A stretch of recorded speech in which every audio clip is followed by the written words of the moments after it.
That fire happened about 5 minutes where we're standing, but there is actually a home nearby where that fire broke out. It's used for a church retreat. At one point, it seemed like flames were getting close to that property. Thankfully, fire crews actually got there just in time. They secured a perimeter and put out the fire.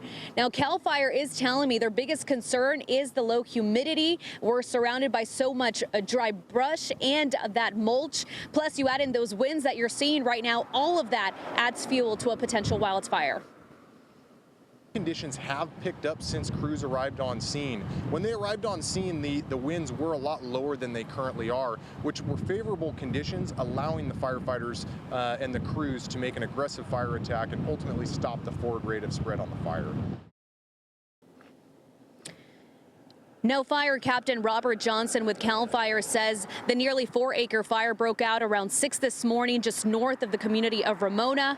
When fire crews got there, they were able to make an aggressive fire attack. Since there were hardly any winds, that's what ultimately helped firefighters put out the flames quickly. We were able to talk to the property owner of the Drug and Alcohol Christian Recovery Home. He told me the winds are dangerous. The fire conditions have really put many residents on edge in this community. He even told me that back in 2007, their property actually burned down because of a brush fire. And since then, they have been able to recover and rebuild, but they fear it can happen again.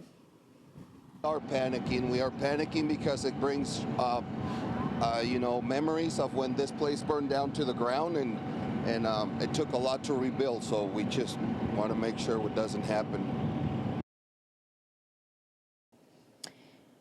And that fire is still under investigation. Right now, CalFire has mopped up and cleared the scene. One thing they are keeping a close eye on are these winds.